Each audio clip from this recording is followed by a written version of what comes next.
سب سے پہلے تو جو عمران خان کی بہنوں کے ساتھ ظلم ہوا، یہ جو داستان رقم ہو رہی ہے، یزیدی اور کوفہ کے لوگ جو اکٹھے ہیں، خواتین کی مزاحمت کی بھی جو نئی تاریخ ہے، برطانیہ میں بھی احتجاج، شہزاد اکبر سمیت ISF کے دھرنے کی معلومات ہے، محسن نقوی کے لیے چیلنجز ہیں، فیلڈ مارشل اور ان کی کمپنی کے لیے جو اس وقت عمران خان کے خلاف بڑی چال ہے، وہ الٹی پاڑی اہم شخصیت نے وعدہ معاف کر گواہ بننے سے صاف انکار کر دیا۔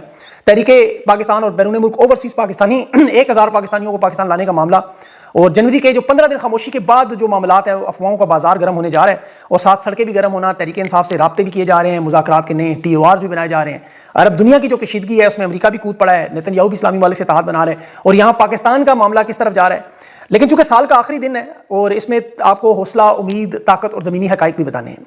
ایک طرف تو خان کی بہنوں کے ساتھ اڈیالہ جیل کے بعد جو ظلم و ستم ہو رہا ہے، پاکستان کی عوام کچلی ہوئی نظر آ رہی ہے، تحریک انصاف کی قیادت سے جو امیدیں ہیں وہ بھی پوری نہیں ہو رہی، وہ اپنے کمفرٹ زون سے نہیں نکل رہے، ظلم اور فسطائیت اپنے عروج پر ہے، اور ہم مزاحمت مفاہمت کی باتیں بھی سن رہے ہیں، اسٹریٹ موومنٹ کا بھی، تحریک کا بھی، 8 فروری کے حوالے سے تیاریاں بھی ہیں، خیبر پختونخوا حکومت میں گورنر راج کی باتیں ہیں، اور مارچ کے مہینے میں کیا حکومت ختم ہوگی یا حکومت کا مارچ ہوگا، شہباز شریف کی بات کیا بلاول کی باری، یہ سارے معاملات کہاں جا رہے ہیں۔ اندرونی اختلافات بھی ادارے میں، جو جنرل فیض کی سزا کے بعد مظالم والے جو افسران ہیں وہ کیا گفتگو کر رہے ہیں۔ نون لیگ آل شریف کا کردار، جنرل عاصم منیر کے تاحیات استثناء، صدارت سے لے کے ان کے اقتدار کا خاتمہ، سعودی عرب کا جو معاملہ ہے، خاص طور پر فلسطین، لبنان، یمن، سوڈان کے، اس کے اثرات پاکستان میں کیسے آنے والے ہیں، 25 جنگیں اس سال جو ہوئی ان کا کیا نتیجہ نکلا ہے، اب کیا ہوگا، چین، ہندوستان اور افغانستان کے تعلقات کا کیا اثر ہے، پھر ملک کے اندر جو بدامنی، دہشت گردی، کالعدم تنظیموں کا عروج، آپریشنز میں دہشت گردی، معیشت کی جو تباہی، بربادی اور بحران ہے، یہ آپ کو سمجھانا ہے کہ 3 سال 9 مہینے سے آپ جدوجہد میں ہیں۔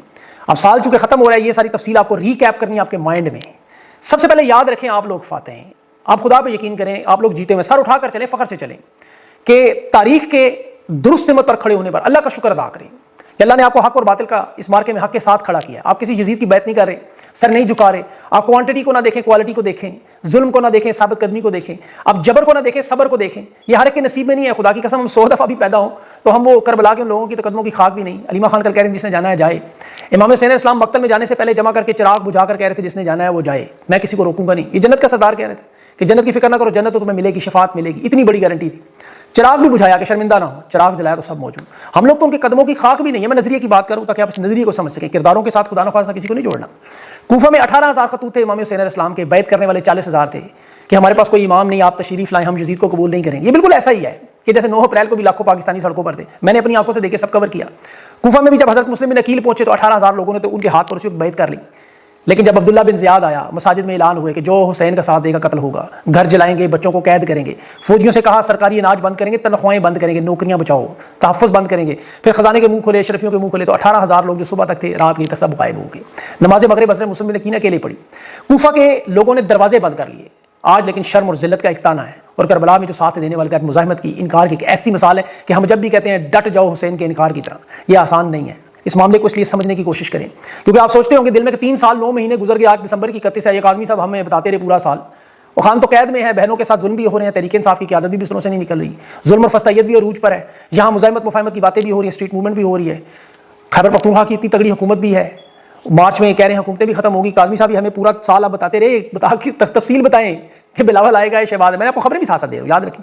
جنرل فیض کی سزا پہ ادارے کے سربراہان سوچ رہے ہیں، نجی گفتگو میں ان کی جو گفتگو آتی ہے، ہم تو آپ کو خبر ہی بتا سکتے ہیں کہ انہیں تو تاحیات استثناء نہیں ملا، ہمارا کیا بنے گا؟ جنرل فیض نہ بچا تو ہم کیسے بچیں گے؟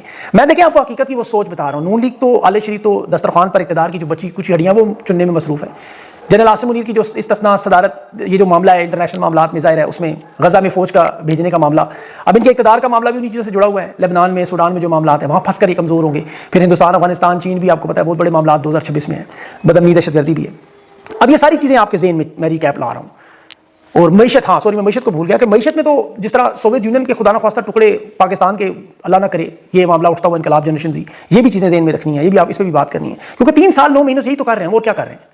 اس وقت تو جو گراؤنڈ ریئلٹی ہے کہ سعودی عرب کے ساتھ تعلقات انتہائی بدترین لیول پر ہیں۔ یہ پورے رجیم چینج میں سب سے بڑا کردار ان کا تھا، یہ یاد رکھیے میری بات، محمد بن سلمان کا کردار انتہائی اہم کردار تھا۔ یہ جب چاہتے یہ معاملہ حل کر سکتے، انہوں نے نہیں کیا، اور آج یہ محمد بن سلمان اس اسٹیبلشمنٹ سے، حکومت سے ناراض ہے۔ یہ میں نہیں کہہ رہا، عرب دنیا کے صحافی کہہ رہے ہیں۔ حکومت پاکستان نے کل ایک آفیشیل ٹویٹ کی شہباز شریف کی ملاقات کی عرب امارات کے صدر کے ساتھ کہ جی باہمی تعاون ہے، وہاں 21 لاکھ پاکستانی موجود ہیں، 2.1 ارب ڈالر کے ہم معاہدے کر رہے ہیں، کوشش کر رہے ہیں۔ یہ بڑا سخت برا منایا گیا۔ 21 لاکھ پاکستانی وہاں ہیں تو 27 لاکھ تو سعودی عرب میں، 2 ارب ڈالر اگر عرب امارات نے دینے تو 5 ارب ڈالر تو سعودی عرب نے بھی دیے ہیں۔ عرب امارات اگر فوجی فاؤنڈیشن خرید رہا ہے تو سعودی عرب نے دفاعی ڈیل کی ہوئی ہے۔ وہ شاہی لوگ ہیں، بادشاہ لوگ ہیں، بڑا برا بنایا اس چیز کا کہ پارٹی کیوں بنے آپ اس میں؟ یہ جو حمایت تھی ان کی اب تک یہ ریورس ہوگی انشاءاللہ، یہ میری بات یاد رکھیے گا، کیونکہ معاملہ وہاں پہ حل ہوتا ہوا دور دور تک نظر نہیں آ رہا عرب امارات اور محمد بن زائد اور محمد بن سلمان کا۔ ابھی جس طرح ہندوستان کے معاملات امریکہ کے خلاف ہیں، خراب ہیں، یا غزہ میں فوج بھیجنے سے ان کے ساتھ تعلقات ہیں، وہ بھی انشاءاللہ بدلیں گے۔ اور جو معیشت کی تو حالات دیکھیں بڑے آسان ٹیکنیکل انداز میں دیوالیہ ہم ہو چکے ہیں، زر مبادلہ کے ذخائر صرف 2 یا 3 مہینوں کے امپورٹ بل کے برابر ہے۔ ایک قسط میں دیر ہو تو آفیشلی دیوالیہ، سعودی عرب، چین، عرب امارات میں سے ایک نے بھی قرضہ رول اوور نہ کیا تو ادائیگیاں رک جائیں گی، درآمدات بند اور پھر حقیقی دیوالیہ کا اعلان کرنا پڑے گا۔ ملک کا تو کوئی ادارہ ایسا نہیں جو منافع میں ہو، یا تو ادارے بیچ دیا، آؤٹ سورس لیز۔ ابھی جو IMF کے پیسوں سے تو آرمی چیف کی اور وزیر اعظم اور صدر کی تنخواہیں نکلتی ہیں، پھر صنعتوں کا، زراعت کا، انویسٹمنٹ کا جو حال ہے وہ آپ پاکستان کی تاریخ میں بدترین لیول پہ ہے، بدترین مہنگائی، بے روزگاری عروج پہ ہے، کرنسی خطے میں بدترین لیول پر ہے، اور حالات بالکل سوویت یونین کے پچھلے 5 سالوں کے اقتدار سے ختم سے دیکھیں تو معیشت، سیاست، نظام، ریاستی کنٹرول، معاشی دباؤ، عوامی مایوسی، ریاست کے اندر ایک اور ریاست جو کمزور ترین، تو یہ بالکل وہ حالات ہیں جو زمینی حقائق ہیں۔ یہ میں سارا آپ کو اسکیچ آپ کے سامنے رکھ رہا ہوں۔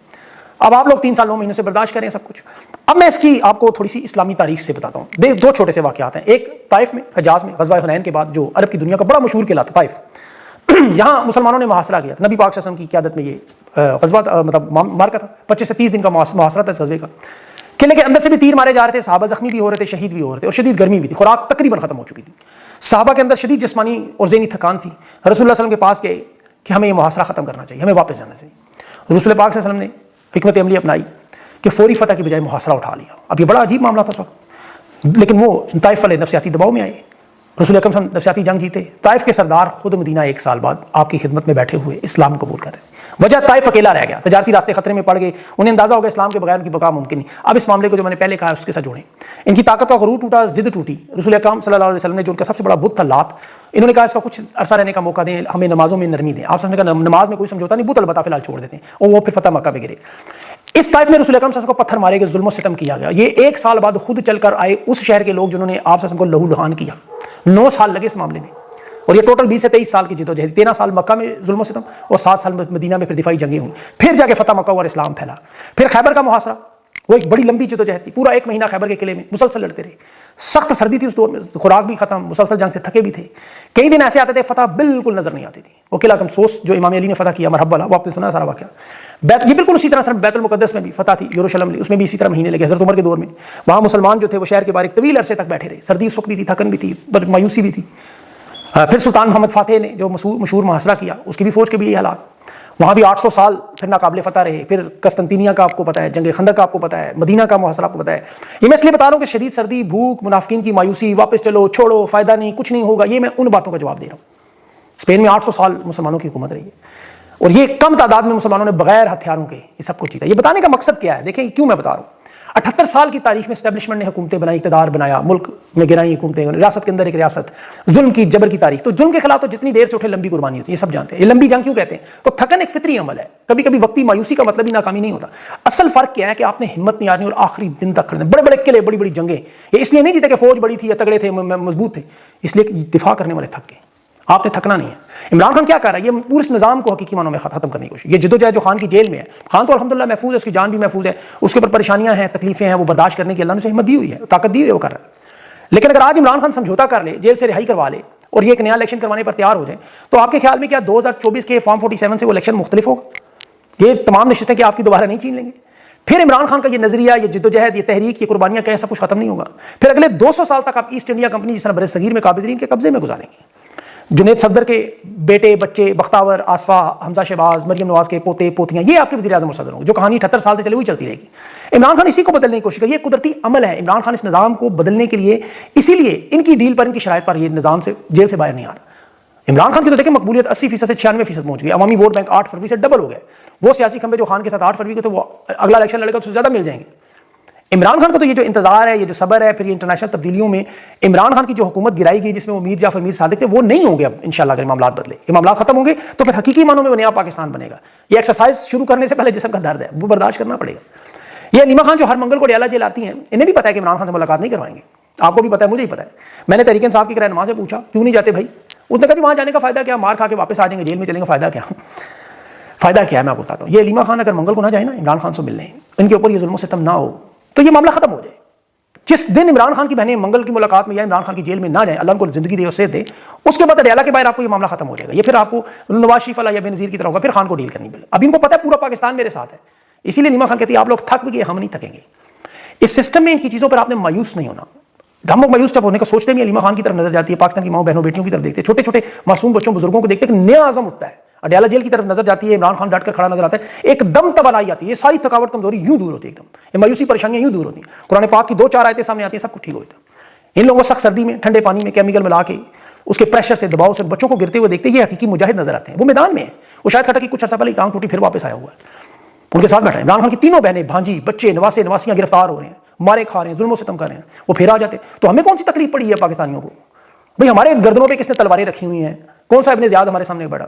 ہم تو پاکستانی اپنے گرم بستروں میں بیٹھے ہوئے ٹویٹر پہ ٹویٹ کرتے ہیں، وہ بھی نہ کر سکے تو پھر تو ہمیں انسان کہلانے کا حق نہیں. اب دیکھیں آپ کو کرنا کیا، یہ سارے معاملات تو میں نے آپ کو صرف اس جدوجہد میں مزاحمت کرنی ہے. جہاں تک دیکھیں تحریک کی بات ہے، تحریک کو انقلاب میں بدلنے کا جو سب سے سادہ راستہ دوں، بالکل سادہ، وہ عمران خان کے بیٹوں کا پاکستان آنا. اب ظاہر حکومتوں نے ویزے نہیں دے گی، وہ نہیں آنے دیں گے، یہ آپ جانتے ہیں. ان کا پیر پاکستان میں لگا، انقلاب حقیقی آ جائے گا. یہ بنگلہ دیش میں خالدہ ضیاء کا بیٹا 17 سال کے بعد آیا ہے، طارق الرحمان، 50 لاکھ لوگ نکلے. یہاں تو پاکستان پورا 24 کروڑ سڑکوں میں ہے. یہ پورے ملک کا انقلاب ہے جس دن قاسم سلیمان کے پاکستان میں پیر رکھنے ہیں، اور یہ بات انہیں پتہ ہے بڑی اچھی طرح سے، اسٹیبلشمنٹ جانتی ہے. اب اس کا دیکھیں دوسرا حل کیا ہے کہ انہیں دنیا میں پوری ایک تحریک چلانی ہوگی، اور میں کوشش کروں گا کہ انگلش میں ویڈیو پیغام ان کو ضرور دوں کہ یہ تحریک برطانیہ سے شروع کریں، پوری دنیا میں عمران خان کی اس رہائی کو، اس موومنٹ کو چلائیں. دیکھیں میں دعوے سے کہتا ہوں کوئی ان کا ساتھ دے نہ دے، میں خدا کی قسم ہر ملک کے ساتھ جانے کو تیار ہوں. اور مجھے یقین ہے کہ پاکستانی انفلوئنسر، سیاستدان، اوورسیز پاکستانی، تحریک انصاف کے یہ چیپٹر، یا وہ لوگ جن کا تعلق تحریک انصاف سے ہو یا نہ ہو، وہ ان کے ساتھ پہنچ جائیں گے. یہ اتنی بڑی تحریک دنیا میں چلا سکتے ہیں جس کا انہیں اندازہ نہیں. 1 کروڑ اوورسیز پاکستانی ہے، یہ اعلان تو کریں اس تحریک پہ، پھر دیکھیں کیا ہوتا ہے اور یہ کیا کر سکتے ہیں کیا نہیں. ابھی میں اس کی تفصیل میں نہیں جاتا. ابھی ایک اوورسیز دیکھیں 1000 پاکستانی ان کے ساتھ جڑنے کے لیے تیار ہیں، بڑے پاکستان جو پاکستان آنے کے لیے تیار ہیں ان کے ساتھ. تحریک انصاف پاکستان میں دیکھیں ان کے لیے تو حکومت کا بائیکاٹ کرنا مرکز میں، صوبوں میں، یہ ضروری ہوگا. تحریک انصاف ویسے بھی دیکھیں جماعت کے جو حالات بنے ہوئے ہیں، انہیں استعفے بھی دینے پڑیں گے. نگران چیئرمین کے بیان کل آپ نے سنے ہیں، ایسے تمام لوگوں کو تحریک سے فارغ کرنا ہوگا. یہ جو لوگ اڈیالہ جیل واٹر کینن کے سامنے نہیں کھڑے ہو سکتے، علیمہ خان کے سامنے نہیں، اس کے ساتھ نہیں دے سکتے، خان کی رہائی کے لیے کوئی عملی اقدام نہیں کر سکتے، انہیں اس تحریک سے سائڈ پہ کرنا. ان کا ہونا زیادہ نقصان دہ ہے بجائے نہ ہونے کی. یقین کریں نہ ہو کوئی فرق نہیں پڑتا، ابھی بھی نہیں.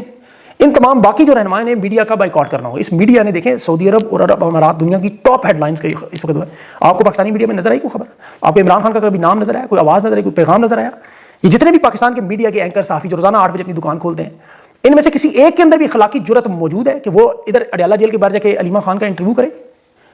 ان میں سے کسی ایک؟ یہ مریم نواز کے کنٹینر پہ چڑھتے تھے، آپ کو یاد ہوگا، احتجاج کی پل پل کی خبر دیتے. مولانا فضل الرحمان کے دھرنوں میں یا حامد میر صاحب بھی تقریریں کرتے رہے. پیپلز پارٹی کے ساتھ بھی سب لوگ جاتے رہے، ان کے لانگ مارچ میں، ان کے دھرنوں میں، ان کی جیلوں کے باہر. حتیٰ کہ جب نواز شریف کی تقریر بیان ہوئی تھی تو یہ صحافی عدالت میں پٹیشن لے کر چلے گئے تھے. لیکن یہ عمران خان کی بہنوں کے بارے میں بات نہیں کرتے. یہ منصور علی خان صاحب ابھی رات کے مظالم پہ بات کر رہے تھے. کیا کر رہے تھے کہ پی ٹی آئی کے لوگ بڑے ظالم، اور وہ یہ نہیں کہہ رہے یہ واٹر کینن پنجاب حکومت، پنجاب پولیس اور مریم نواز لانے والے یا ان کے جرنیل ہیں وہ ظالم. وہ کہہ رہے پی ٹی آئی کے لوگ ظالم ہیں جو نہیں نکلتے. اور پی ٹی آئی کے لوگ تو چلے وہ تو کوفہ والے ہو گئے. اس وقت دیکھیں 3 طرح کے لوگ ہیں تحریک انصاف، ذرا غور سے 3 طرح کے. ایک وہ جو ہیں بزدل ہیں، ڈرپوک ہیں، کمزور ہیں، لاچار ہیں. دوسرے جو ہیں 100% کمپرومائز ہے، ذاتی مفاد کے لیے، سیاست کے لیے، نشست کے لیے، عہدے کے لیے. انہیں یزید بھی بلائے تو وہ چلے جائیں گے. یہ ابھی آرمی چیف کی بیٹی کی شادی پہ بھی گئے ہوئے لوگ. تیسرے وہ جو نااہل ہیں، دل و جان سے عمران خان کے ساتھ ہیں، کچھ کرنا چاہتے ہیں لیکن ان کی قابلیت نہیں، انہیں پتہ ہی نہیں چل رہا ابھی کریں کیا. میں نے بہت سے لوگوں سے گفتگو شنود انٹرویوز کی، اس کی بنیاد پہ کہہ رہا ہوں تحریک انصاف کے رہنماؤں کو آپ ان 3 کیٹیگریز میں ڈالا کریں. یہ 3 کیٹیگریز میں نے جو آپ کو بتائی ہیں، ابھی میں نے حلف نہ دیا تو میں آپ کو نام بتا دوں، ابھی شادی پہ بھی گئے ہوئے تھے. بہرحال ایسے بھی لوگ ہیں اور 100% کمپرومائزڈ بھی ہیں، جیسے میں نے بتایا، جن کو عہدے نشستیں، جن کے سب کچھ ہے، ہلکے کی سیاست. اب تحریک انصاف کی جو اسٹریٹجی ہونی چاہیے، خواتین کو لائیں، خیبر پختونخوا سے لائیں زیادہ. یہ میں بڑی بات کر رہا ہوں. انہیں خواتین کو متحرک کرنا ہوگا، ہر شخص کو، اپنے ماؤں بہنوں بیٹیوں کو پرامن تحریک کے لیے تیار کریں. دیکھیں خواتین کو اللہ نے ایک بہت بڑی مزاحمت دی ہے، بہت بڑی طاقت اللہ نے دی ہے جو مردوں میں نہیں ہوتی. یہ میں آپ کو بتا رہا ہوں، یہ ریزسٹنس پاور اللہ نے دی ہے، ان کے پاس وہ کام ہے. پھر اپنے کارکنان کی رجسٹریشن کا پورا مرحلہ شروع کریے. میں تفصیل سے اس پر پورا ویلاگ کرنا چاہتا ہوں، مجھے ٹائم نہیں اس پہ بن رہا. یہ انہیں پتہ چلنا چاہیے تحریک انصاف کی قیادت کو، انہوں نے پاکستانیوں کو جوڑنا کیسے، ڈاٹا بیس کیسے بنانا ہے، سارا اس پہ میں تفصیل سے کروں گا انشاءاللہ. بات وہ بھی بتانی ہوگی نہیں، اور یہ اوورسیز تحریک بھی. باقی دیکھیں سال کا آخری دن ہے، آپ اللہ کا سب سے پہلے شکر ہے جس نے بند چینل کو بھی، بہن چینلز کو بھی، پابندیوں کو بھی اللہ نے دور کیا ہوا ہے آپ کی مدد سے. دیے میں جب تک تیل ہے وہ چل رہا ہے اور یہ چلتا رہے گا. ہماری کوشش ہے کہ پاکستان کی بہتری ہو، پاکستان کے ساتھ ٹھیک ہو، اور وہ ایک ہی طریقہ اور ایک ہی راستہ نظر آتا ہے، وہ اڈیالہ جیل کی طرف جاتا ہے. وہ راستہ کھلے گا تو پاکستان کے سارے راستے کھلیں گے. اس لیے انہیں بار بار سمجھانے کی، ان تمام ویلاگز میں کوشش کی، آپ لوگوں کو ہمت اور حوصلہ دینے کی کہ پرامن انداز میں اپنا جد و جہد کریں. یہ اللہ کا آپ کو حکم ہے، قرآن میں اللہ نے کہا وہ ظالم کا ساتھ نہ دینا، بس سادہ سی بات ہے. اور ظالم آپ کو پتہ ہے ہر شکل اور فارم میں آپ کو نظر آتا ہے. اس لیے مزاحمت کرتے رہیں، ڈٹ جائے حسین کے انکار کی طرح. باقی اللہ پہ چھوڑ دیں، اس نے بھی تو کرنا ہے. اصل مالک تو وہی ہے، کرنے والا تو اس کی مرضی ہے، جب دل کرے گا کرے گا، جو نہیں کرے گا نہ کرے گا. وہ مالک تو وہی ہے. تو ہمت نہ ہاریں اپنی، انشاءاللہ حوصلہ کریں، اس کو یاد کریں. انشاءاللہ اللہ تعالیٰ بہتری کرے. اگلے سال کا جو ویلاگ ہوگا وہ میرا تو ٹائم ہو جائے گا، تو آپ کا تو کل ہوگا شاید، مطلب ٹائم زیادہ ہو. یہاں دنیا میں سب سے پہلے سال ہوتا ہے. تو انشاءاللہ نیا سال اللہ تعالیٰ سے دعا کریں ہمارے لیے برکتیں لے کر آئے. اپنا خیال رکھیں. مجھے اجازت دیں. اللہ حافظ.